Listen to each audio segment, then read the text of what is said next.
കിറ്റക്സ് ഗാർമെൻസിൻ്റെ സാബു ജേക്കബിനെ പോലെ ഒരാളെ ഈ പറഞ്ഞ ഇൻവെസ്റ്റ് കേരള സമ്മിറ്റിലേക്ക് വിളിച്ചിരുന്നില്ലെങ്കിൽ എന്തുകൊണ്ട് എന്നൊരു ചോദ്യം പ്രസക്തമാകുന്നുണ്ട്. മധ്യപ്രദേശിലെ സമ്മിറ്റിന്റെ അത് കണ്ടിട്ടുണ്ടാവുമല്ലോ, എന്റെ കിട്ടിയോ? മധ്യപ്രദേശിലെ സമ്മിറ്റിന്റെ ചിത്രം നോക്കിയാൽ മതി, അവിടെ എങ്ങനെയാണ് സമ്മിറ്റ് നടന്നതെന്നുള്ള എന്റെ ചിത്രം വന്നിട്ടുണ്ട്. നമ്മൾ കരുതുന്നത് നമ്മൾ ഈ സംസാരിക്കുന്ന എല്ലാവരും കാണുന്നുണ്ട്, ചാനൽ ചർച്ച എല്ലാവരും കാണുന്നുണ്ട്, പത്രം എല്ലാവരും, അങ്ങനെയൊന്നും ഇല്ല. ഇപ്പോൾ ഈ പുതിയ തലമുറ ഉണ്ടല്ലോ, അവര് ഇതൊന്നും അങ്ങനെ കാണുന്നേ ഇല്ല. ജോണി എന്നോട് ചോദിച്ചു, എനിക്ക് ഓർമ്മയുണ്ട്, വിമാനം പിടിച്ച ആളെ കൊണ്ടുപോകുന്നുണ്ടല്ലോ. അപ്പം ഞാൻ തിരിച്ചു പറഞ്ഞ കാര്യം അങ്ങേക്ക് ഓർമ്മയുണ്ടോ? ഞങ്ങൾ എയർപോർട്ടിൽ നിന്ന് ഒരു ഔദ്യോഗിക കാറിൽ ഒരു മുതലാളിയെ കൊണ്ടുവന്നാൽ അത് മാസങ്ങളോളം ചർച്ചയായിരിക്കും കേരളത്തിൽ. പരസ്യദാതാക്കളുടെ തീരുമാനമനുസരിച്ച് അവർ ഡിക്റ്റേറ്റ് ചെയ്യുന്നത് പോലെയാണ് ഞങ്ങൾ വ്യവസായം നടത്തുന്നതെന്നും ദേശാഭിമാനിയുടെ ചുമതല വഹിച്ചിരുന്ന മന്ത്രി പറയരുത്. അത്രമാത്രമേ ഞാൻ പറയുന്നുള്ളൂ. പിന്നീട് ഇന്ത്യ സന്ദർശനം വന്നപ്പോൾ അദ്ദേഹത്തോടൊരു മാധ്യമ പ്രവർത്തനം ചോദിക്കുകയാണ്, ഇത് നിങ്ങളുടെ ആദ്യത്തെ ഇന്ത്യ സന്ദർശനമാണല്ലേ? അപ്പം അല്ലല്ല, ഞാൻ തിരുവനന്തപുരത്ത് വന്നിറങ്ങി, തിരുവനന്തപുരത്ത് നിന്ന് ഇങ്ങനെ വർക്കലേക്ക് ബസ്സിൽ പോയി പെടുന്നത് കണ്ടത് ഞങ്ങൾ ടീം മുഴുവൻ വർക്കല റിസോർട്ടിൽ ഇരുന്നിട്ടാണ് കോഡിങ് നടത്തുന്നത്.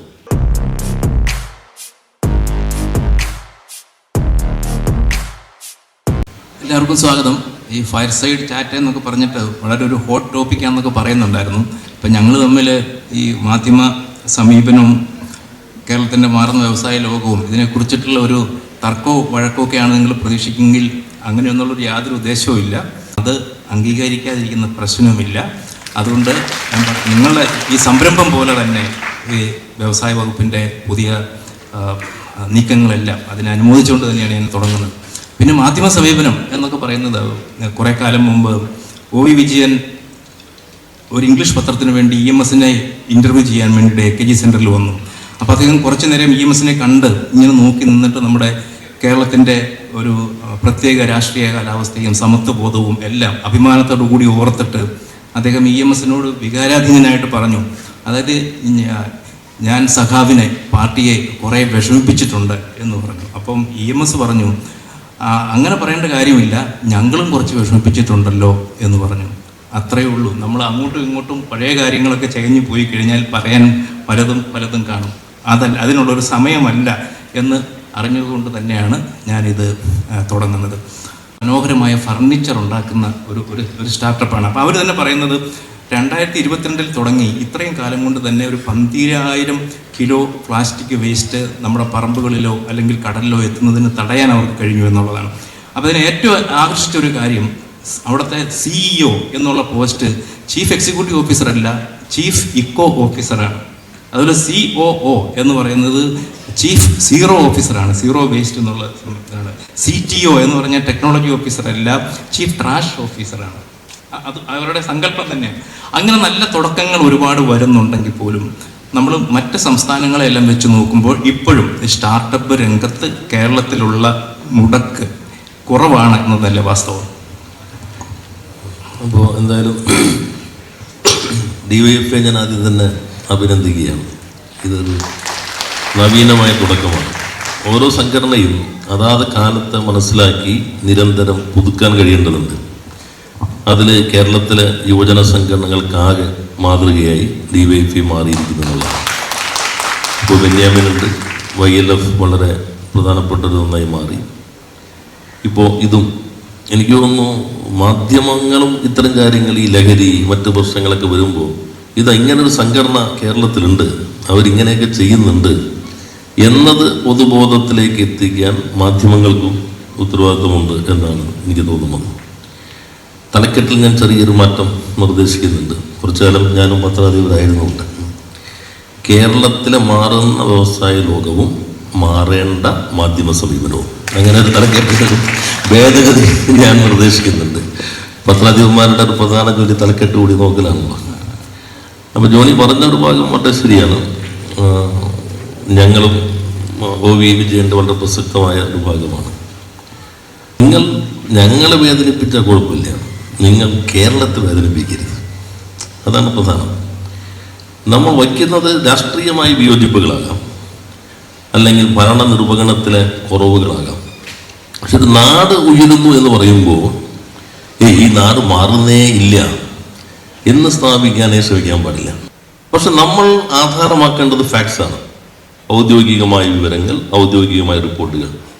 ആ റിപ്പോർട്ടിന്റെ മെത്തഡോളജി നമുക്ക് വേണമെങ്കിൽ വ്യത്യസ്ത പറയാം, അതിന്റെ ഇൻഫ്ലുവൻസിൽ വരുന്ന രീതിയെ നമുക്ക് വിയോജിപ്പ് രേഖപ്പെടുത്താം. പക്ഷെ ഫാക്ട്സ് ഈസ് ഫാക്ട്സ്, എപ്പോഴും അങ്ങനെ തന്നെയാണല്ലോ. ഇപ്പോൾ സ്റ്റാർട്ടപ്പ് ഇക്കോസിസ്റ്റത്തിൽ നമ്മുടെ മാധ്യമ സമീപനം ഞാൻ പറയുന്നില്ല. ഇപ്പോൾ ഈ ഘട്ടത്തിൽ വന്ന പദ്ധതി ഇപ്പോൾ 3 ലക്ഷം സ്റ്റാർട്ടപ്പ് കേരളത്തിൽ തുടങ്ങി എന്നാണല്ലോ വ്യവസായ മന്ത്രി പറയുന്നത്.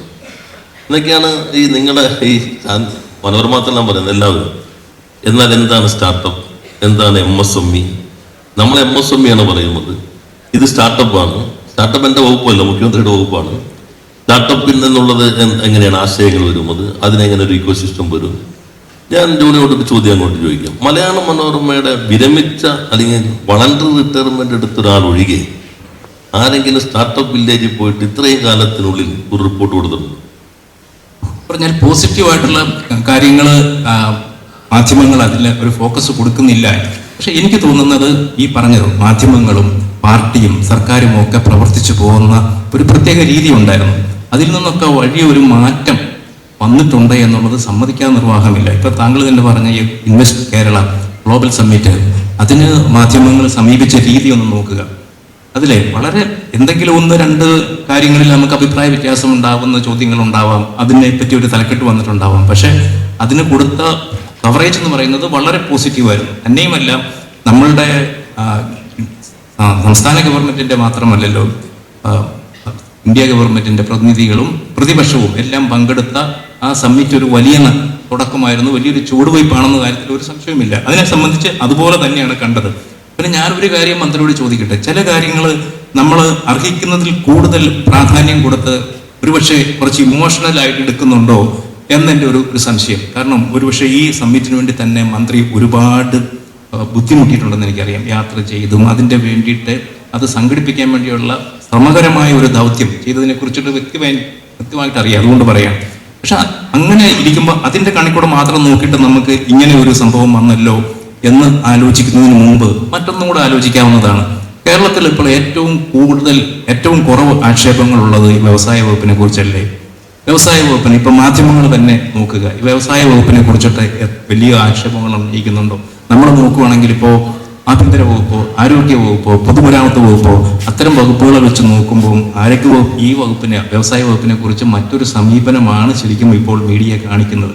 അത് ഏറ്റവും നല്ല ഒരു യഥാർത്ഥമായ മാതൃകയിലെത്തി എന്നൊന്നും ഞാൻ അവകാശപ്പെടുന്നില്ല. പക്ഷെ അങ്ങനെ ഇതൊരു പുതിയൊരു ചുവടുവയ്പ്പാണെന്നുണ്ടെങ്കിൽ അങ്ങനെയും ഒരു മാറ്റം അവിടെ നടക്കുന്നുണ്ട് എന്നത് മന്ത്രിക്ക് ബോധ്യമായിട്ടില്ല. അത് ഞാൻ അവിടെ തന്നെ സമാപന വേദിയിൽ പറഞ്ഞിരുന്നു. കാരണം ഇത് നമ്മൾ എന്നതിലേക്ക് മാറി. അത് സംസ്ഥാന ഗവൺമെന്റ്, കേന്ദ്ര ഗവൺമെന്റ്, പ്രതിപക്ഷം, മാധ്യമങ്ങളും. ഞാൻ എൻ്റെ കൺക്ലൂഷൻ റിമാർക്സിൽ സൂചിപ്പിക്കുകയാണ്. അത് ജോണി പറഞ്ഞ വളരെ ശരിയാണ്. പൊതുവെ ദൃശ്യമാധ്യമങ്ങൾ, അപ്പോൾ ആ സമയത്ത് നമുക്കൊന്നും കാണാൻ കഴിയുന്നില്ലെങ്കിൽ പോലും ലൈവായി തന്നെ ഉദ്ഘാടന ചടങ്ങ്, അതോടൊപ്പം തന്നെ സമാപന ചടങ്ങ്, പിന്നെ അതുകൂടാതെ പലരും ഇൻവെസ്റ്റേഴ്സിനെ തന്നെ കണ്ടു. ഇപ്പം ഞങ്ങൾ പറയുന്നു വളരെ നല്ല ഇൻവെസ്റ്റ്മെന്റ് അറ്റ്മോസ്ഫിയർ വന്നു, വേറെ ചേട്ടില്ല എന്ന് പറയും. നമ്മൾ സംരംഭകരാണ് പറയേണ്ടത്. എല്ലാവരെയും അത്തരത്തിലുള്ള പോസിറ്റീവ് സമീപനം മാധ്യമങ്ങൾ സ്വീകരിച്ചു. മനോരമ, മാതൃഭൂമി, ദേശാഭിമാനി, ഇന്ത്യൻ എക്സ്പ്രസ്, കേരള കൗമുദി, ദീപിക, ഈ പത്രങ്ങളെല്ലാം ലീഡർ എഴുതുകയുണ്ടായി. അത് വളരെ പോസിറ്റീവാണ്. അതോടൊപ്പം തന്നെ നമ്മൾ ജൻ AI കോൺക്ലേവ് സംഘടിപ്പിക്കുമ്പോഴും വളരെ പോസിറ്റീവായി തന്നെ വാർത്തകൾ വരികയുണ്ടായി. അപ്പോൾ ആ പോസിറ്റീവായ കാര്യത്തിൽ തന്നെ അത് മാറ്റാണ്, ആ മാറ്റം വയ്ക്കുന്നു. പിന്നെ ഇപ്പോൾ വ്യവസായ വകുപ്പ് കൊള്ളാം. പക്ഷെ വ്യവസായ വകുപ്പ് പ്രവർത്തിക്കുമ്പോൾ എല്ലാ വകുപ്പുകളും ചേർന്നിട്ട് ഞങ്ങൾ പ്രവർത്തിക്കാം. ഞങ്ങളുടെ ഒരു പ്രത്യേകത ഇത് ടീം വർക്കാണ്. ഈ ഞാൻ എന്നുള്ള ഭാവം ഞങ്ങളുടെ ടീമിനില്ല. ഇപ്പം എനിക്ക് ഒരു കാര്യം ചെയ്യണമെങ്കിൽ ഇപ്പോൾ ലാൻഡ് അലോട്ട്മെന്റ്, ഞാൻ ജനിക്കുന്നതിന് മുമ്പുള്ള പ്രശ്നം ഇപ്പോൾ പരിഹരിച്ചു. റവന്യൂ വകുപ്പ് സഹകരിച്ചില്ലെങ്കിൽ നടക്കില്ല. കാരണം റവന്യൂ ഇൻഡസ്ട്രി തർക്കത്തിലാണ് നിന്നിരുന്നത്. അല്ലെങ്കിൽ ഇപ്പോൾ higher education full time internship വേണം. IBM ആയിട്ട് ഞങ്ങൾ സംസാരിക്കുമ്പോൾ ആദ്യത്തെ അവരുടെ ആവശ്യം ഒരു ഇന്റേൺഷിപ്പ് വേണമെന്നുള്ളതാണ്, ഫുൾ ടൈം. അതെൻ്റെ അധികാര പരിധി വരുന്നതല്ല. അപ്പോൾ തന്നെ നമ്മൾ VC-മാർ ഓൺലൈനിൽ കയറ്റി, അവർ ഡിഗ്രിയാണ്. CM-നോട് പറഞ്ഞു, ഹയർ എഡ്യൂക്കേഷൻ മിനിസ്റ്റർ സംസാരിക്കാൻ പറഞ്ഞു. അപ്പോൾ ഈ വ്യവസായത്തിൽ വരുന്ന മാറ്റം ഒരു വകുപ്പിന്റെ മാത്രം മാറ്റമല്ല, കളക്റ്റീവ് വർക്ക്. അതിൽ മാധ്യമങ്ങളുടെ കൂടി ഒരു പിന്തുണ ഇപ്പോൾ വരുന്നത് പോലെ തന്നെ എങ്ങനെ ഞാനതാ പറഞ്ഞത്, നമുക്ക് ഈ പോസിറ്റീവ് സൈഡ് കുറെ കൂടി നിങ്ങൾ കൊണ്ടുവരാൻ ശ്രമിക്കേണ്ടതുണ്ട്. ഞാൻ പറയുന്നത് നെഗറ്റീവ് ഉണ്ടെങ്കിൽ പറയാം, ക്രിറ്റിസിസം പറയാം. അത് ഇത്തരം കാര്യങ്ങളാകുമ്പോൾ നമ്മൾ ഭാവി തലമുറയ്ക്കുള്ളൊരു വഴിയാണല്ലോ കാണിക്കുന്നത്. അതുകൊണ്ട് നമ്മുടെ DYFIയുടെ ഈ പ്രോഗ്രാം നല്ലതാണ്. നാളെ വേറെ സംഘടന സംഘടിപ്പിക്കുമ്പോഴും അവർ ഈ മാതൃകയിലേക്ക് വരട്ടെ, അങ്ങനെ ഒരു മത്സരം ഈ രൂപത്തിലേക്ക് വരട്ടെ എന്നതാണ് എന്റെ കാഴ്ചപ്പാട്. കേരളത്തിന്റെ താല്പര്യം വരുമ്പോൾ ഏത് സർക്കാരാണ് ഭരണത്തിൽ എന്നത് നോക്കാതെ, അല്ലെങ്കിൽ ഏത് മുന്നണിയുടെ സർക്കാരാണ് എന്ന് പരിഗണിക്കാതെ തന്നെ ഒന്നിച്ചു നിൽക്കണം എന്നുള്ളത് 100% അതിനോട് യോജിക്കുന്നു. ഞാൻ പറയുന്നത് മുമ്പത്തേക്കാൾ കൂടുതൽ അങ്ങനെ ഒരു സംസ്കാരം ഇപ്പോൾ രൂപപ്പെട്ടു വരുന്നുണ്ട് എന്നാണ്. അപ്പൊ അതിനോടൊപ്പം തന്നെ നമ്മൾ പറയണല്ലോ, ഇത് ഒരു സർക്കാരിന്റെയോ ഒരു വകുപ്പിന്റെയോ ഒരു സംരംഭത്തെ കുറിച്ചിട്ട് നമ്മൾ PRD ഡിപ്പാർട്ട്മെന്റ് കൊടുക്കുന്ന അതേ പോലെ തന്നെ ആയിരിക്കത്തില്ല മുഖ്യധാരാ മാധ്യമങ്ങൾ ചിലപ്പോൾ അതിനെ സമീപിക്കുന്നത്. അതിന് ചില വിമർശനങ്ങൾ ഉണ്ടെങ്കിൽ അത് ചൂണ്ടിക്കാണിക്കുക എന്നതും അവരുടെ ഉത്തരവാദിത്വം തന്നെയാണ്. ഇപ്പോൾ ഒരു പക്ഷേ നമ്മൾ ഒരു മന്ത്രി തന്നെ ഉന്നയിച്ചിട്ടുള്ള ഒരു ചോദ്യമാണ്, കേരളത്തിൽ എത്രത്തോളം വ്യവസായ സംരംഭങ്ങൾ പുതിയതായിട്ട് തുടങ്ങി എന്ന് അന്വേഷിക്കുമ്പോൾ, അങ്ങനെ ഒരു മാറ്റം കേരളത്തിൽ വന്നു എന്ന് സ്ഥാപിക്കാൻ ശ്രമിക്കുമ്പോൾ കേരളത്തിൽ എത്ര വ്യവസായങ്ങൾ പൂട്ടി എന്ന് അന്വേഷിച്ച് പോകേണ്ട ആവശ്യമുണ്ടോ എന്ന്. ഒരു പക്ഷേ ഈ ഒരു സ്ഥലത്ത് തുടങ്ങുമ്പോൾ മറു സ്ഥലത്ത് നമ്മൾ അതങ്ങനെ പൂട്ടി പോകുന്നുണ്ടെങ്കിൽ അത് എന്തുകൊണ്ടാണ് അങ്ങനെ സംഭവിക്കുന്നത്, അതിന് ചെറിയൊരു തിരുത്തൽ ആവശ്യമുണ്ടോ എന്നുള്ളത് ആലോചിക്കാൻ കൂടെ അത് ഉപകരിക്കും. അപ്പൊ അതിനെ അങ്ങനെയും കണ്ടുകൂടെ എന്നാണ് ഞാൻ ചോദിക്കുന്നത്. അത് നല്ലത് തന്നെയാണ്, പക്ഷെ അത് മാത്രം നോക്കാൻ പാടില്ല എന്നുള്ളൂ.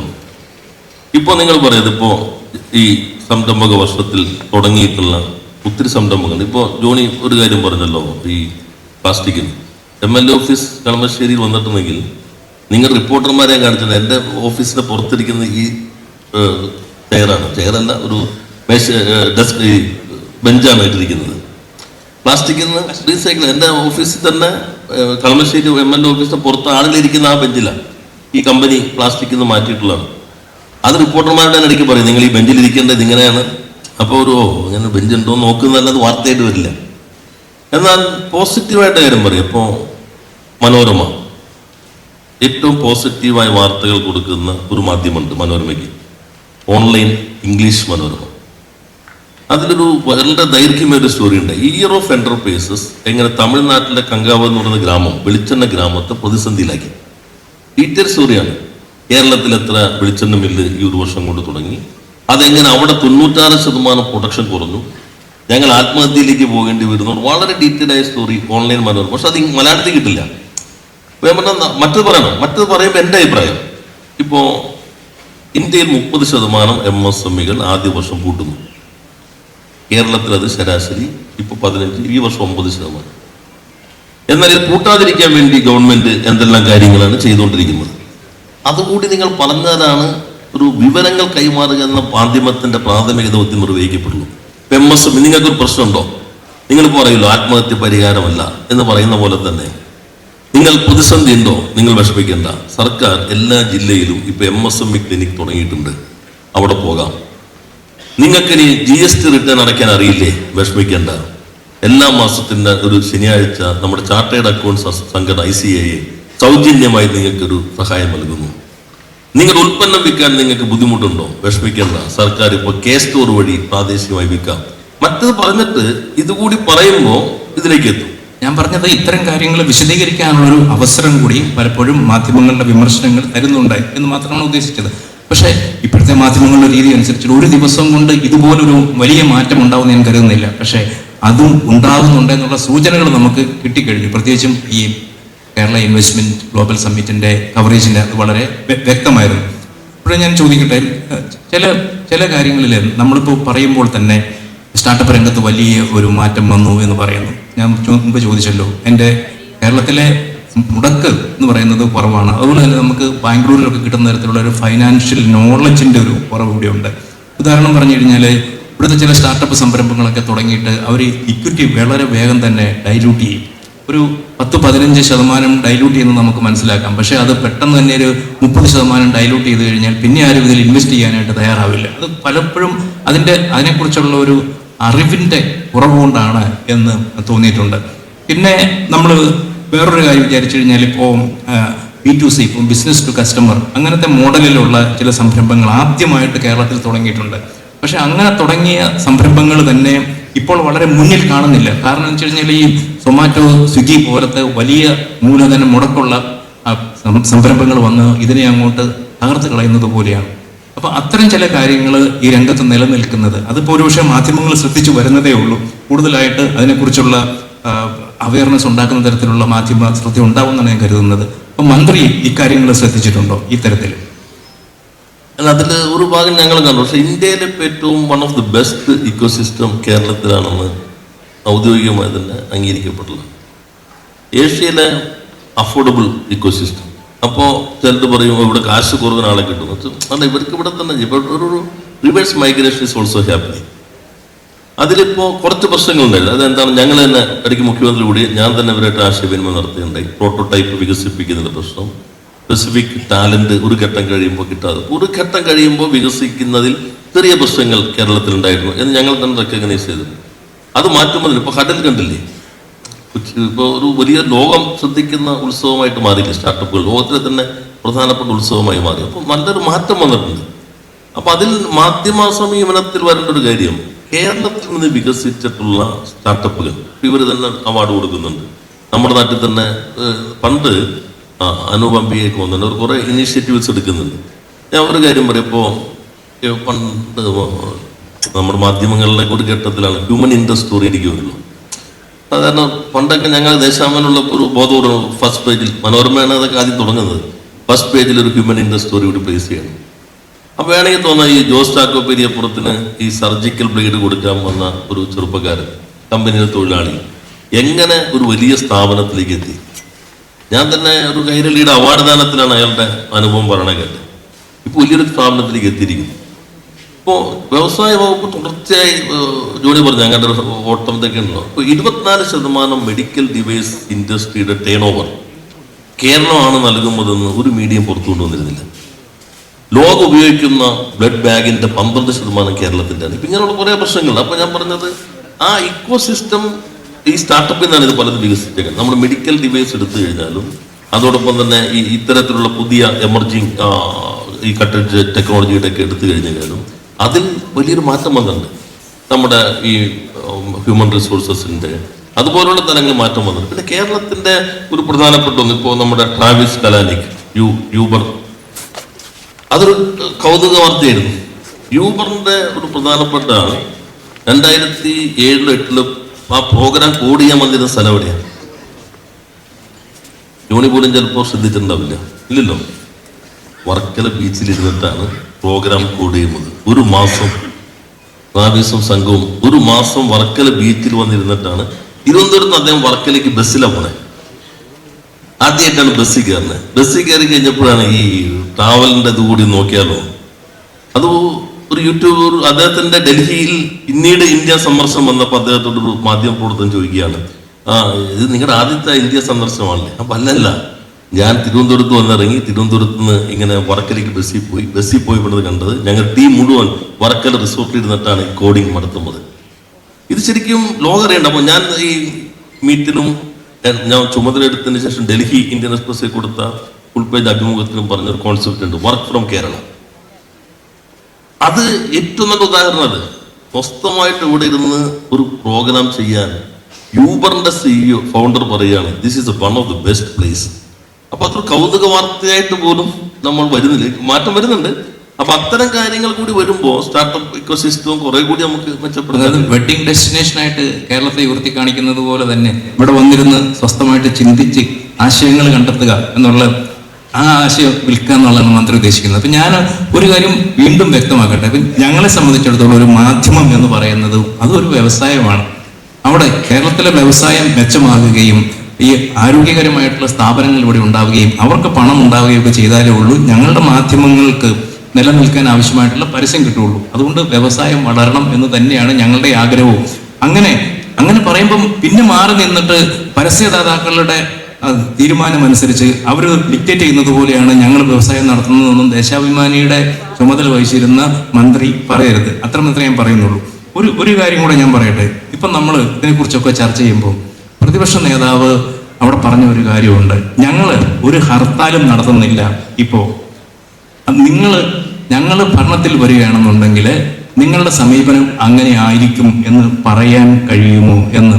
അത് ഈ DYFIക്കാരെല്ലാവരും കൂടി ഇരിക്കുന്നത് കൊണ്ട് ഞാനത് പ്രത്യേകം എടുത്ത് ചോദിക്കുകയാണ്. ഇവരാണ് അതിൻ്റെ മുന്നിൽ നിൽക്കുന്നത്. അങ്ങനെ ഒരു വലിയ മാറ്റം ഉണ്ടെങ്കിൽ അങ്ങനെ ഒരു മാറ്റം നമുക്കും വന്നിട്ടുണ്ടെന്ന് മന്ത്രി പറയണം. ഞാൻ നേരത്തെ പറഞ്ഞല്ലേ, സൗമ്യമായി ചോദിച്ച ജോണി നമ്മുടെ അപകടത്തിലേക്ക് കൊണ്ടുപോകാൻ നേരത്തെ സൂചിപ്പിച്ചില്ല. ഒരു പ്രതീതി എന്താണെന്ന് വെച്ചാൽ ഇപ്പോൾ യഥാർത്ഥത്തിൽ ഞാൻ പറഞ്ഞ ഐക്യം പൂർണ്ണമായി വന്നത് എന്ന് വെച്ചിട്ടുണ്ടെങ്കിൽ നേരത്തെ ഇപ്പൊ ഞാൻ VS-ന്റെ പ്രസംഗം നോക്കാം, ജിമ്മിൽ ഇത് പൊതുബോധം എന്താ VS പങ്കെടുത്തിട്ടില്ല എന്നാണ്. VS-ന്റെ അന്നത്തെ പ്രസംഗം, I was clear that the kind of consensus he was talking about was different from the one that the opposition offered him. I want to set aside all apprehension regarding the position of the opposition and make it clear in no uncertain terms that the LDF, led by the CPIM, is fully committed to promoting all genuine proposals of investment. I am happy to let you know that there is consensus among political parties of the state and that the state of Kerala needs more investment for stepping up the tempo of development, even to sustain the past gains of our celebrated Kerala model of development. I am glad, therefore, to assure you that there would be a continuity of state policy in Kerala in promoting genuine investment proposals.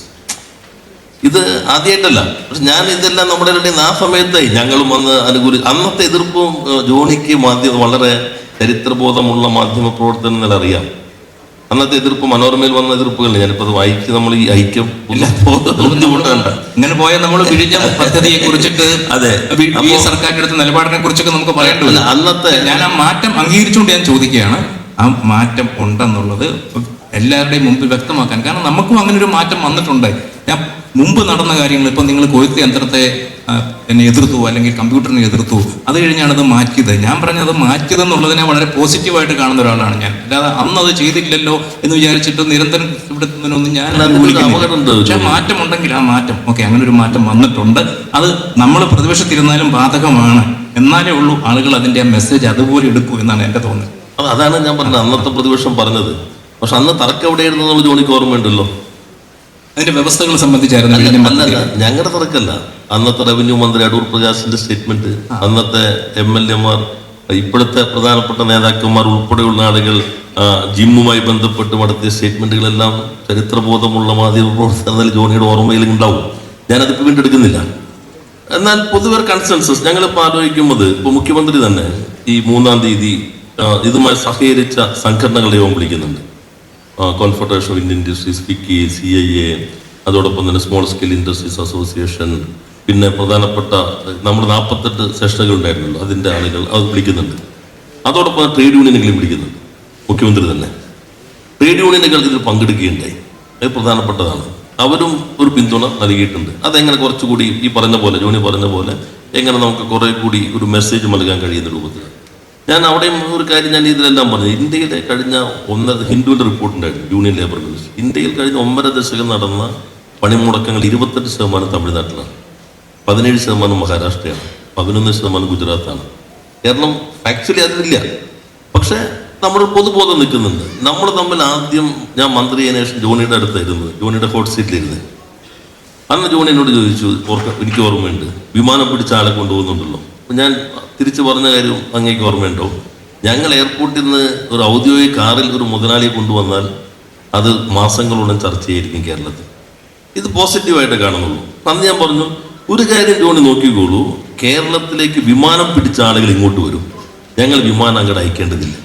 ഓർക്കുന്നുണ്ടല്ലോ, ഇപ്പോൾ ഈ സമ്മിറ്റിൽ വിമാനം പിടിച്ച ആളുകൾ വന്നു, chartered വിമാനം പിടിച്ചു വന്നു, കേരളം മാറി.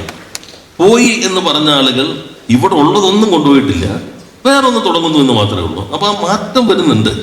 ആ മാറ്റം നമ്മൾ എല്ലാവരും ചേർന്ന് വരുന്നതാണ്. അല്ലെങ്കിൽ ഞങ്ങളുടെ ഏതെങ്കിലും ഗവൺമെന്റിന്റെ മാത്രമല്ല, അതെ, ആ മാറ്റം എന്ന് പറയുന്നത് വരുന്നുണ്ട്, അത് ഉൾക്കൊള്ളുന്നുണ്ട്. അതിപ്പം ഞങ്ങൾ സർക്കാരിൽ ആയതുകൊണ്ടുള്ള മാറ്റമല്ല. ഒരു പക്ഷേ ഇനി അടുത്ത ടൈമിൽ പ്രതിപക്ഷത്താണെങ്കിൽ പോലും, ഞാൻ പ്രതിപക്ഷത്തായിരിക്കും എന്നല്ല പറയുന്നത്, പ്രതിപക്ഷത്താണെങ്കിൽ പോലും ഈ സമീപനത്തിൽ, അതായത് കേരളം എന്ന് പറയുന്ന സംസ്ഥാനത്തിന്റെ താല്പര്യങ്ങളെ സംബന്ധിച്ച സമീപനത്തിൽ ഒരു മാറ്റം ഉണ്ടാവില്ല എന്ന് പറയുന്നതിന് എന്തെങ്കിലും സങ്കോചമുണ്ടോ എന്നാണ് ഞാൻ ചോദിക്കുന്നത്. സങ്കോചമില്ലല്ലോ. കാരണം നേരത്തെ അനുഭവത്തിൽ ഇപ്പോൾ ഹൈവേ വികസനം നമ്മൾ കൃത്യമായി നിലപാടെടുത്താണല്ലോ. ഇത്ര മീറ്റർ ആകും പ്രതിപക്ഷത്തിരിക്കുമ്പോൾ തന്നെ ഓരോ പദ്ധതിയിലും. ഇപ്പോൾ ഞാൻ വീണ്ടും ആവർത്തിക്കുന്നില്ല, ചില പ്രചാരവേലകൾ ഞാൻ തന്നെ ഇത് കാണിച്ച് നമ്മുടെ ഒരു നിർമ്മിതികളുണ്ടല്ലോ, അതിനെ തുറന്ന് കാണിക്കുന്നത് അതിലേക്ക് നമ്മൾ പോകേണ്ടതില്ല. ഒരു കാര്യം ഉറപ്പാണ്, ഇപ്പോൾ എല്ലാ ട്രേഡ് യൂണിയനുകളും ഇപ്പോൾ BPCL 37,000 കോടിയുടെ പ്രോജക്റ്റ് വന്നു. അന്ന് CITU, INDUS എല്ലാവരും ചേർന്ന് ഒരു സംവിധാനം ഉണ്ടാക്കി. ആ സംവിധാനം എല്ലാ ഗവൺമെൻറ് കാലത്ത് തുറന്നു. അതുകൊണ്ട് ബിഫോർ ടൈം അത് പൂർത്തീകരിക്കാൻ പറ്റി. അപ്പോൾ ഏത് ഗവൺമെൻറ്റുകൾ വന്നാലും ജനങ്ങളാണല്ലോ വിലയിരുത്തുന്നത്. ഏത് ഗവൺമെൻറ് വരണം, വരേണ്ടതില്ല എന്നൊക്കെ ജനങ്ങളെ വിലയിരുത്തും. നമ്മളതിലേക്ക് ഇപ്പോൾ പോകേണ്ടതില്ല. ഇപ്പോൾ ഒരു കൺസെൻസസ് പൊതുവെ വന്നിട്ടുണ്ട്. നമ്മുടെ ഇത് ഇങ്ങനെ അല്ലാതെ പോകാൻ പറ്റില്ല കേരളത്തിൽ. അതാ പ്രധാനം. കാരണം നമ്മുടെ ഈ സോഷ്യൽ സെക്ടറിലെ മാറ്റങ്ങൾ, വിദ്യാഭ്യാസം, ആരോഗ്യം, ഇത് തന്നെ നിലനിൽക്കണമെങ്കിൽ EMS അദ്ദേഹത്തിൻ്റെ അവസാനം പങ്കെടുത്ത കേരള പഠന കോൺഗ്രസ് പറഞ്ഞൊരു ഭാഗമുണ്ട്. കേരള വികസന മാതൃക ലോകം അംഗീകരിക്കുന്നു. എന്നാൽ അതിന് ദൗർബല്യമുണ്ട്. അത് ഉൽപാദന മേഖലയിൽ മുന്നോട്ട് പോകില്ല. ഈ ദൗർബല്യം പരിഹരിക്കാൻ പറ്റുന്നില്ലെങ്കിൽ ഈ നേട്ടം നിലനിർത്താൻ പറ്റില്ല. ഇതാണ് അന്ന് EM പറഞ്ഞ ഭാഗം. കഴിഞ്ഞ 2016 മുതലുള്ള ഗവൺമെന്റ് തുടർച്ച ഈ നേട്ടം ശക്തി ദൃഢീകരിക്കാനും മെച്ചപ്പെടുത്താനും ഒപ്പം ഈ കുറവ് പരിഹരിക്കാനും. ഇനിയിപ്പോൾ കേരളത്തിൻ്റെ തന്നെ റവന്യൂ വരുമാനം വർദ്ധിക്കണമെങ്കിൽ, നമ്മുടെ ഈ ക്ഷേമകാര്യങ്ങൾ നിലനിർത്തണമെങ്കിൽ ആഭ്യന്തരമായ വളർച്ച ഇനി വേറെ ഉണ്ടാകണം. അതിൽ നമ്മുടെ MSME പ്രധാനപ്പെട്ട സ്ട്രെങ്ത്താണ്, മറ്റു വ്യവസായങ്ങൾ സ്ട്രെങ്ത്താണ്. നല്ല അന്തരീക്ഷം നിലനിർത്തണം. ഇപ്പം തന്നെ ചില ഒരു IT മേഖല ടെൻഷൻ ഉണ്ടായിരിക്കും. അപ്പോൾ സ്ട്രെസ് ഉണ്ട്. ആ സ്ട്രെസ്സിനെ എങ്ങനെ നമ്മൾ അത്തരം പ്രശ്നങ്ങൾ അഭിസംബോധന ചെയ്യാം? അത് കുറെ കൂടി ഇന്നത്തെ പ്രശ്നങ്ങൾക്ക് പുതിയ രൂപങ്ങൾ നമ്മൾ കണ്ടെത്തണം. അത് സമരമാകാം, ഇടപെടലുകളാകാം. പഴയതിൻ്റെ തനിയാവർത്തനങ്ങൾ കൊണ്ട് മാത്രം ഇന്നിൻ്റെ പ്രശ്നങ്ങൾ നമുക്ക് അഭിസംബോധന ചെയ്യാൻ പറ്റും. ഒരു വിശാല വീക്ഷണത്തിലാണ് ഇപ്പോൾ മന്ത്രി സംസാരിക്കുന്നത്. അതുകൊണ്ട് തന്നെ ഞാൻ ചോദിക്കുകയാണ്, ഇപ്പം നമുക്ക് രാഷ്ട്രീയമായിട്ടുള്ള ചില അഭിപ്രായ വ്യത്യാസങ്ങൾ ഉണ്ടായിട്ടുണ്ടാവാം. പക്ഷെ അതിനൊക്കെ മാറ്റി വെച്ചുകൊണ്ട് കേരളത്തിൻ്റെ താല്പര്യങ്ങൾക്ക് വേണ്ടി ഒന്നിക്കണം എന്ന് നമ്മൾ സംസാരിക്കുമ്പോൾ, ഇപ്പോൾ ഇറ്റക്സ് ഗാർമെൻസിൻ്റെ സാബു ജേക്കബിനെ പോലെ ഒരാളെ ഈ പറഞ്ഞ ഇൻവെസ്റ്റ് കേരള സമ്മിറ്റിലേക്ക് വിളിച്ചിരുന്നില്ലെങ്കിൽ എന്തുകൊണ്ട് എന്നൊരു ചോദ്യം പ്രസക്തമാകുന്നുണ്ട്. അതിലിപ്പോൾ അദ്ദേഹത്തിന്റെ സഹോദരൻ ഞങ്ങളുടെ ഇതിന് പ്രിപ്പറേറ്ററി മീറ്റിംഗ് തന്നെ വന്നിരുന്നു. ആ ഗ്രൂപ്പിന്റെ ആളായിട്ട് തന്നെ വന്നിരുന്നു. അതെ. പിന്നെ നമ്മൾ വീട്ടിൽ ഒരു കല്യാണം നടത്തുന്നില്ല, ജോണിയുടെ വീട്ടിൽ കല്യാണം. അതിന്റെ മുമ്പിൽ ഇരുന്നിട്ടൊരു നേരെ നിങ്ങൾക്ക് എതിരെ പ്രസംഗിക്കുക ഒരാളെ കൊണ്ട് നിങ്ങൾ ആദ്യം ക്ഷണിച്ചിരുന്നു. നമ്മൾ ലോകത്ത് ഇൻവെസ്റ്റേഴ്സ് മുഴുവൻ വിളിക്കുകയാണ്. അപ്പൊ ഇയാളെ കൂടി മുമ്പിൽ ഇരുത്തുക. അല്ല, സാധാരണഗതിയിൽ സിമ്പിൾ ലോജിക്കിൽ നമ്മൾ ചെയ്യുമോ? ജോണിയാണെങ്കിൽ ചെയ്യുമോ? അപ്പൊ അങ്ങനെ ഒരു ബുദ്ധി നാടിന് വേണ്ടിയുള്ളതാണ്. ഇന്ന് അദ്ദേഹത്തിന് ഒഫീഷ്യലായിട്ട് നമ്മൾ ലെറ്റർ അയച്ചു, അദ്ദേഹത്തിന്റെ ഇൻഡസ്ട്രിക്ക് അയച്ചു. ഇദ്ദേഹം പങ്കെടുത്തു. ഞങ്ങൾ 1000 കോടിക്ക് മുകളിൽ ടേൺ ഓവറുള്ള ആളുകൾ വിളിച്ചിരുന്നു. ഒരു സെഷൻ അതായത് നിങ്ങൾക്ക് ഇനി എത്ര ഫർദർ ഇൻവെസ്റ്റ്മെന്റ് പറ്റും. അതിൽ ഇദ്ദേഹം പങ്കെടുത്തിരുന്നു. 500 കോടി 1000 കോടി. ഇപ്പൊ നമ്മൾ എന്തുണ്ടെങ്കിൽ അതിലേക്ക് തന്നെ ചർച്ച വേണ്ടത്. ഒരുപക്ഷെ ആ മീറ്റിന്റെ അന്തരീക്ഷത്തെ തന്നെ അദ്ദേഹത്തിന്റെ ഒരു ഇടപെടൽ കൊണ്ട് മാറ്റിമറിക്കും. അങ്ങനെയൊന്നും മാറില്ല. അങ്ങനെയൊന്നും കേരളം മാറില്ല. അങ്ങനെ എന്തെല്ലാം നടന്നുകൂടെ? ഞാൻ പറഞ്ഞ നമ്മൾ വിളിക്കുമ്പോൾ ഞാൻ ഒരിടത്തിൽ നേരിട്ട് വിളിക്കുന്നില്ലല്ലോ, നമ്മൾ ഒഫീഷ്യലായിട്ട് അയക്കും. അപ്പൊ അദ്ദേഹത്തിന് തോന്നിയത് നല്ലതാണ്. ഞാൻ കാണുന്ന പോസിറ്റീവ് സൈഡ്, എന്നെ കൂടി വിളിക്കേണ്ടതായിരുന്നു എന്ന് അദ്ദേഹത്തിന് ഇപ്പോൾ തോന്നിയത് വളരെ സ്വാഗതാർഹമാണ്. അത് ശരിയാണ്. പക്ഷെ ഞാൻ ഉദ്ദേശിച്ചത് സാധാരണഗതിയിൽ ഇത്രയും പ്രശ്നങ്ങൾ ഉണ്ടാക്കിയ ഒരാളെ വിളിക്കേണ്ടതല്ല, എന്നാലും ഞങ്ങൾ വിളിക്കുന്നു, കാരണം ഞങ്ങൾക്ക് കേരളത്തിന്റെ താല്പര്യമാണ് മുന്നിൽ എന്നൊരു സന്ദേശം മറിച്ചും ആകാമായിരുന്നല്ലോ. അതാ പ്രധാനമാണ്. കേരളത്തിന്റെ താല്പര്യമാണ് മുന്നിൽ എന്നുള്ളത് കൊണ്ട് തന്നെയാണ് ഒഫീഷ്യലായിട്ട് എല്ലാവർക്കും ലെറ്റർ അയച്ചു. ഞങ്ങൾക്ക് അദ്ദേഹം പറഞ്ഞു, അദ്ദേഹത്തിന് ഇപ്പൊ തോന്നിയല്ലോ, അതാണ് എന്നെ കൂടി വിളിക്കേണ്ടതായിരുന്നു എന്ന് തോന്നിയത് വളരെ നല്ലത് തന്നെ. പിന്നെ നിങ്ങൾ KSIDC നോക്കൂ. ഇപ്പൊ KSIDC ബോർഡ് നോക്കിക്കൂ. ഇപ്പോൾ ചെയർമാൻ ശ്രീ ബാലഗോപാൽ, ബോർഡ് മെമ്പർമാരായിരിക്കും VK മാത്യൂസ്, അല്ലെങ്കിൽ ജിയോജിത്തിന്റെ ശ്രീ ജോർജ്, സിന്തേറ്റിന്റെ അജു ജേക്കബ്, നമ്മുടെ തലശ്ശേരിയിലെ മയൻ ഹാജി, വെസ്റ്റേൺ പ്ലൈവുഡിന്റെ. ഇവരൊന്നും രാഷ്ട്രീയമായിട്ട് ഞങ്ങളോട് യോജിപ്പുള്ളൂ അങ്ങനെയുള്ള അറിയാമല്ലോ. എന്നാൽ കേരളത്തിന്റെ വളർന്നു വരുന്ന ഇൻഡസ്ട്രി സെക്ടറിന്റെ പ്രതീകങ്ങളാണ് അവർ, വിജയകരമായി നടത്തിയവർ. അവരാണ് ഞങ്ങളുടെ ബോർഡ്. ഇവരാണ് എല്ലാവരും ഇൻവൈറ്റ് ചെയ്യുന്നത്. ഞങ്ങൾ ആദ്യമായിട്ടാണ് ഇപ്പോൾ 1000 കോടിക്ക് മുകളിലുള്ളവർ വിളിച്ചു, 500 കോടിക്ക് മുകളിൽ ടേൺ ഓവറുള്ളവർ പ്രത്യേകം വിളിച്ചു, 100 കോടിക്ക് 500 കോടിക്കും മുകളിൽ ഇടയിൽ ടേൺ ഓവറുള്ളവർ പ്രത്യേകം വിളിച്ചു. ഈ ഗവൺമെന്റ് വന്നതിന് ശേഷം ആരംഭിച്ച പുതിയ ഇൻവെസ്റ്റ്മെന്റോ ഫർദർ ഇൻവെസ്റ്റ്മെന്റോ പൈപ്പ് ലൈൻ ഉള്ളത് അവർ വിളിച്ചു. ഇങ്ങനെ എല്ലാവരും വിളിച്ചു. അതിലവർ പങ്കെടുത്തിട്ടുണ്ട്. എല്ലാവർക്കും ലെറ്റർ അയച്ചിട്ടുണ്ട്. പക്ഷെ നമ്മളിപ്പോ ഈ ചോദ്യം തന്നെ യഥാർത്ഥത്തിൽ ആ ചോദ്യത്തിന് അതിന് പ്രസക്തിയില്ല. അദ്ദേഹം വന്നില്ല, വരേണ്ടതായിരുന്നു. അത് സ്ഥാപനത്തെ നമ്മൾ വിളിച്ചിരിക്കുന്നു. അപ്പോൾ അതിലേക്കല്ല നമ്മൾ പോകേണ്ടത്. അവർക്ക് ഇത് പോസിറ്റീവായ ഭാഗം ഞാൻ പറഞ്ഞു. ഒരു സംസ്ഥാനത്തിന്റെ താല്പര്യങ്ങൾ സംരക്ഷിക്കുന്നതിൽ ശരിക്കും പറഞ്ഞാൽ ഭരണത്തിലുള്ള സർക്കാരിന് മാത്രമല്ല, ആ സംസ്ഥാനത്തെ പ്രതിപക്ഷത്തിനും ഒരു ഉത്തരവാദിത്വമുണ്ട്. കാരണം പ്രതിപക്ഷം എന്ന് പറയുന്നതും സർക്കാരിൻ്റെ ഒരു തുടർച്ചയായിട്ട് ഒരു പക്ഷേ അവർ ഭരണത്തിൽ വരേണ്ടവരാണ്. അങ്ങനെ ഇരിക്കെ നമ്മൾ പൊതുവെ കാണുന്ന ഒരു സമീപനം കേരളത്തിൽ അങ്ങനെയല്ല. നല്ല കാര്യങ്ങളാണെങ്കിലും ഏത് പാർട്ടിയാണെന്നുണ്ടെങ്കിലും ഞാൻ അതിനെ വിഭജിച്ച് പറയത്തില്ല, ഏത് പാർട്ടിയാണെന്നുണ്ടെങ്കിലും എതിർക്കുക എന്നുള്ളതാണ്. ഇപ്പം മാധ്യമങ്ങളെ മാത്രം അങ്ങനെ കുറ്റം പറഞ്ഞിട്ട് കാര്യമില്ല. പ്രതിപക്ഷത്തിൻ്റെ സമീപനവും അങ്ങനെയായിരുന്നു. പക്ഷേ ഇത്തവണ പ്രതിപക്ഷം അതിൽ പങ്കെടുത്തു. ഇതിനു മുമ്പ് പലതും അവർ ബഹിഷ്കരിച്ചിട്ടുണ്ട്, പക്ഷെ അവർ പങ്കെടുത്തു. അവരുടെ സമീപനം വളരെ ആത്മാർത്ഥതയോടുകൂടി ഉള്ളതായിരുന്നു എന്ന് തന്നെയാണോ മന്ത്രി കരുതുന്നത്? അതെ, ഞാൻ പറഞ്ഞല്ലോ, നേരത്തെ നമ്മൾ പങ്കെടുത്തെങ്കിലും ഇതുപോലൊരു അന്തരീക്ഷം വന്നില്ല. ഇപ്പോഴത്തെ സാഹചര്യം മാറി നിൽക്കാൻ എന്നൊരു ഒറ്റപ്പെട്ടു. കേരളത്തിനൊപ്പമാണോ എന്നതാണ് ചോദ്യം. അതിലിപ്പോ ഞാൻ പറയില്ല, ഞാനൊരു ചെറുപ്പക്കാരനോട് ചോദിച്ചു, എല്ലാ മിനിസ്റ്റർ ഒരു പോഡ്കാസ്റ്റ് തരുമെന്ന് ചോദിച്ചു. ഞങ്ങൾക്ക് കുറച്ചൊരു 1.5 മണിക്കൂറാണ്. ഞാൻ പറഞ്ഞ പോഡ്കാസ്റ്റ് നമ്മൾ ഓട്ടത്തിനിടയിലാണ്. ഒരു ഗ്യാപ്പിൽ വന്നിരുന്നു. ഞാൻ നോക്കുമ്പോൾ ഒരു 4 ദിവസം കൊണ്ട് അത് 1.5 ലക്ഷം പേരെ കണ്ടേക്കണേ. പിന്നെ നമ്മുടെ ലിങ്ക്ഡിൻ എൻ്റെ ഇത് നോക്കിക്കഴിഞ്ഞാൽ അതിലെല്ലാം പോസിറ്റീവായിട്ടുള്ള വരിക. മറ്റ് ഫേസ്ബുക്കിൽ പോലും മാറുന്നുണ്ട്. അപ്പം നമ്മൾ കരുതുന്നത് നമ്മൾ ഈ സംസാരിക്കുന്ന എല്ലാവരും കാണുന്നുണ്ട്, ചാനൽ ചർച്ച എല്ലാവരും കാണുന്നുണ്ട്, പത്രം എല്ലാവരും, അങ്ങനെയൊന്നും ഇല്ല. ഇപ്പോൾ ഈ പുതിയ തലമുറ ഉണ്ടല്ലോ, അവർ ഇതൊന്നും അങ്ങനെ കാണുന്നേ ഇല്ല. അവർക്ക് പുതിയ അവസരങ്ങൾ വരണം, പുതിയ സംരംഭങ്ങൾ വരണം, അതിനാവശ്യമായ പരിസരം ഉണ്ടാകണം. ഞങ്ങളുടെ കാഴ്ചപ്പാട് കുറേ കൂടി മാറിയിട്ടുണ്ട്. പഴയ നല്ല ഇപ്പോൾ വ്യവസായം നടത്തുന്നതും ഒരു സോഷ്യൽ പബ്ലിക് ഗുഡാണ്. തൊഴിൽ നൽകുന്നു, സമൂഹത്തിൻ്റെ ആഭ്യന്തര വരുമാനത്തെ സംഭാവന ചെയ്യുന്നു, മുന്നോട്ട് കൊണ്ടുപോകുന്നു. ഇത് കുറേ കൂടി മുന്നോട്ട് കൊണ്ടുപോകേണ്ടതുണ്ട്. ഇതാണ് നമ്മുടെ സമീപനം എന്നുള്ളത്. നേരത്തെയും അതായിരുന്നു, പക്ഷേ കുറേ കൂടി വ്യക്തതയോടുകൂടി ഇപ്പം അതിലേക്ക് വരുന്നു. ഒരു പോസിറ്റീവായിട്ടുള്ള ഒരു ചിത്രം ഇങ്ങനെ നിൽക്കുമ്പോൾ തന്നെ ആത്മപരിശോധനയും ഈ കാര്യത്തിൽ ആവശ്യമാണല്ലോ. ഇപ്പോൾ നമ്മുടെ ഈ 2ാമത്തെ പിണറായി സർക്കാർ വന്നതിന് ശേഷം ഒരു അസൻ കേരള മീറ്റിംഗ് നടത്തി. അതിലുണ്ടായ വാഗ്ദാനങ്ങൾ പിന്നെ എത്രത്തോളം മുന്നോട്ട് പോയി, അല്ലെങ്കിൽ അതിനെന്താണ് സംഭവിച്ചത്? അത് ശരിക്കും മന്ത്രി വിലയിരുത്തിയിട്ടുണ്ട് കൃത്യമായി? അല്ല, അത് 1ാം സർക്കാരിനെ ഘട്ടത്തില്ല. പക്ഷെ അത് ഒരു അന്തരീക്ഷം ഒരുക്കി. ഞാൻ പറഞ്ഞപ്പോൾ ഞങ്ങളുടെ ഒരു ഈ പ്രധാനപ്പെട്ട, ഞാൻ എൻ്റെ ഉദ്ഘാടന പ്രസംഗത്തിൽ പറഞ്ഞു, കണ്ടിന്യൂറ്റി, ഒരു കോൺഫിഡൻസ് ബിൽഡ് ചെയ്തു.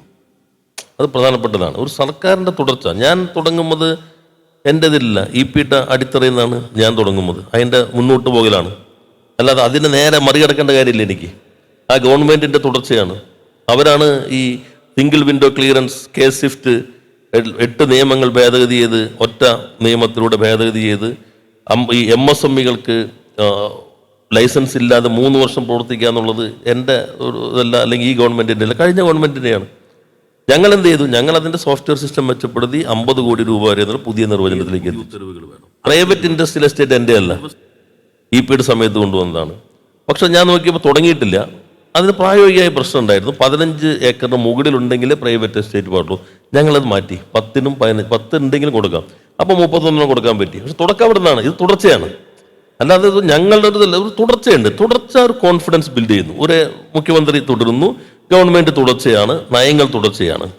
എന്നാൽ അന്നത്തേലും ഞാൻ പറഞ്ഞല്ലോ, ഈ അസൻ്റാകാം, അതിന് മുൻപ് ജിമ്മാകാം, ഇതെല്ലാം ഞങ്ങൾ റിവ്യൂ ചെയ്തു.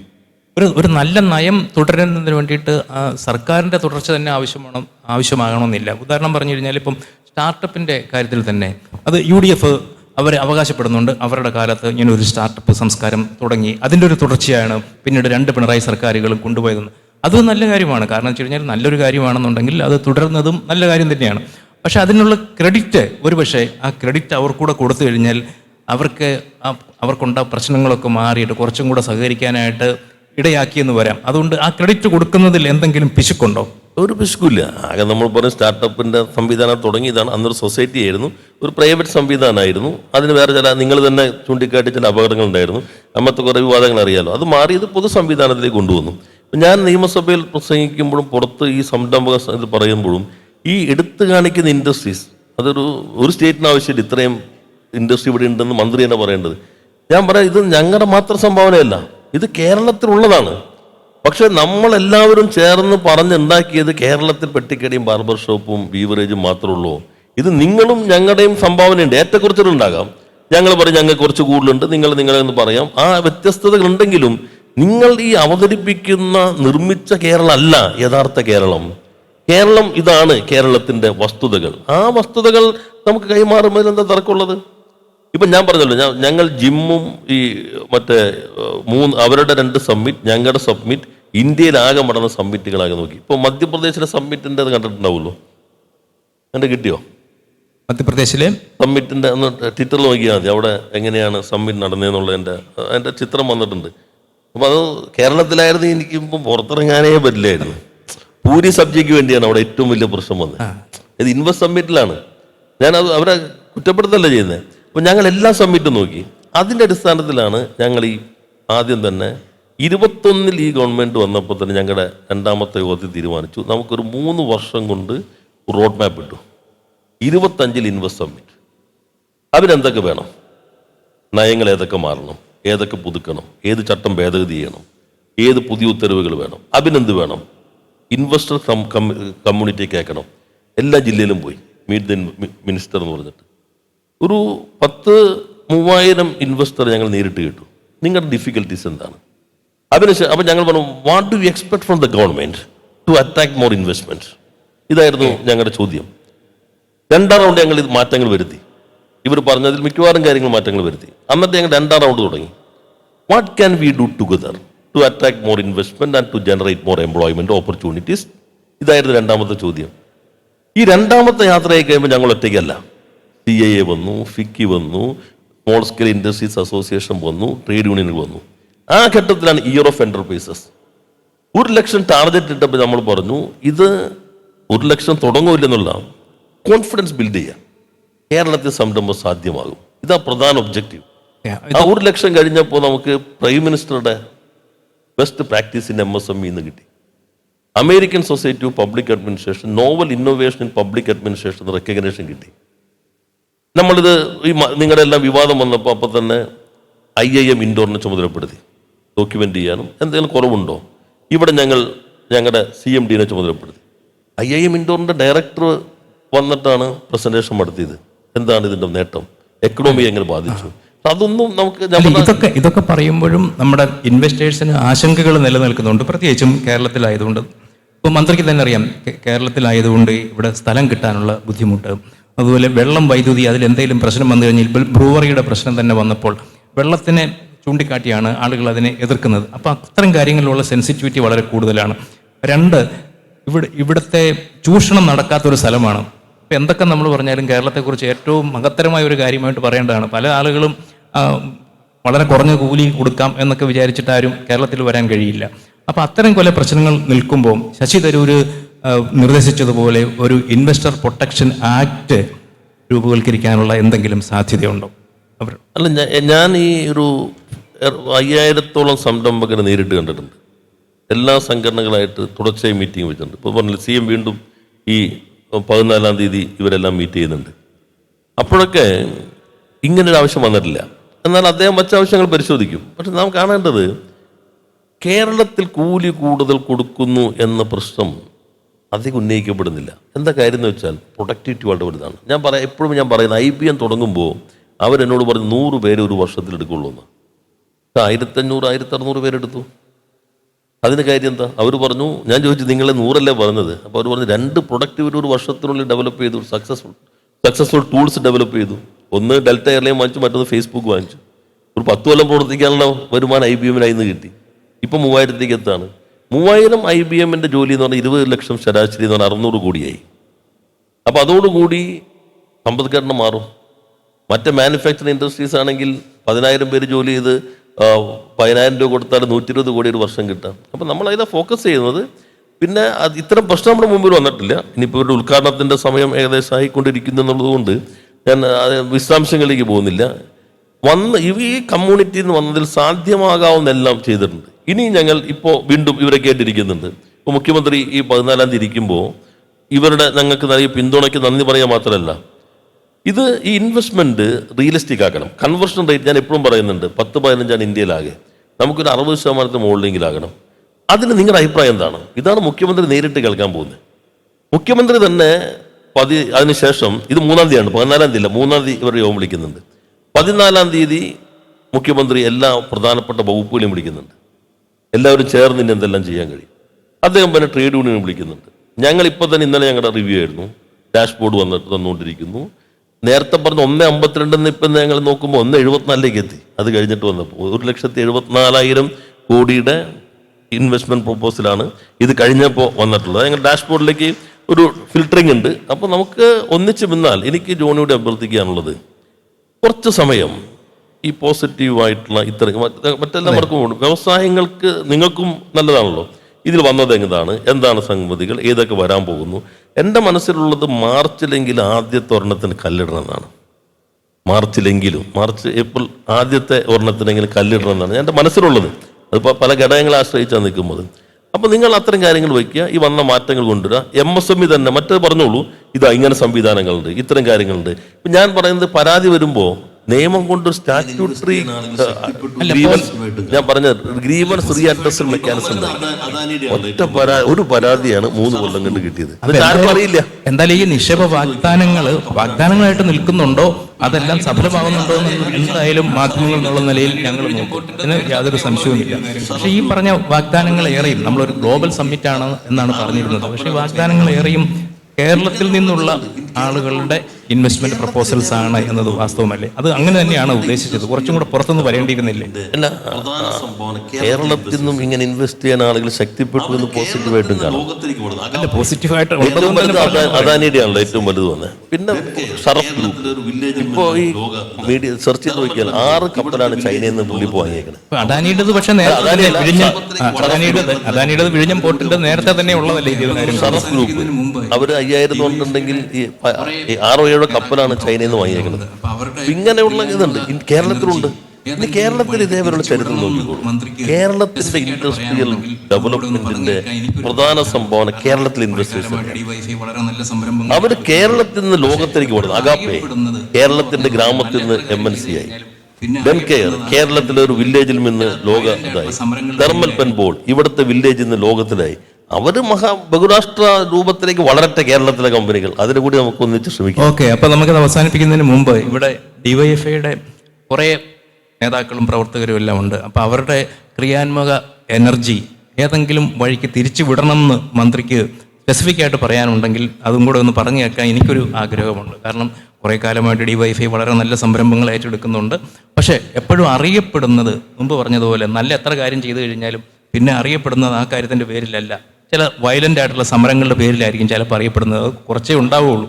അപ്പം അതുകൊണ്ട് DYFI ഇനിയുള്ള കാലത്ത് അവരുടെ ക്രിയാത്മകമായ എനർജി എങ്ങനെയാണ് തിരിച്ചു വിടേണ്ടത്, ആ മാറ്റം അവരെങ്ങനെയാണ് പ്രകടമാക്കേണ്ടത്?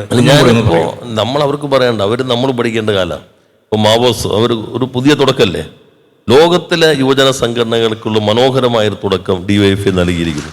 അപ്പം ഞാൻ ഇനിയിപ്പോൾ അവരുമായി സംവദിക്കുമ്പോൾ ഈ പുതിയ തലമുറയിൽ നിന്ന് എനിക്കെന്തെങ്കിലും പഠിക്കാനുണ്ടോ മുന്നോട്ടുള്ള യാത്രയിൽ ഇവരിൽ നിന്ന്? അതുകൊണ്ട് ഞാൻ ഈ മാവോസ കഴിഞ്ഞാൽ ഇവർ സെലക്ട് ചെയ്യുന്ന ഒരു 50 ചെറുപ്പക്കാരുമായിട്ട് ഒരു മണിക്കൂറോ ഒക്കെ ഇരുന്നൊന്ന് സംവദിക്കാം. ഇതെങ്ങനെ കേരളത്തിൽ ഈ കാര്യങ്ങൾ മുന്നോട്ട് കൊണ്ടുപോകാം എന്നുള്ളതിനെ കുറിച്ച് അവരുടെ അഭിപ്രായങ്ങൾ കൂടി കേൾക്കാം. എല്ലാം നന്നായി നടക്കട്ടെ. ഈ പറഞ്ഞതിനെ കുറിച്ചൊക്കെയുള്ള ഓർമ്മകൾ ഉണ്ടായിരിക്കണം. ഓർമ്മപ്പെടുത്തുക എന്നുള്ള ഉത്തരവാദിത്വമാണ് മാധ്യമങ്ങൾക്കുള്ളത്. അത് ഞങ്ങൾ ചെയ്യും.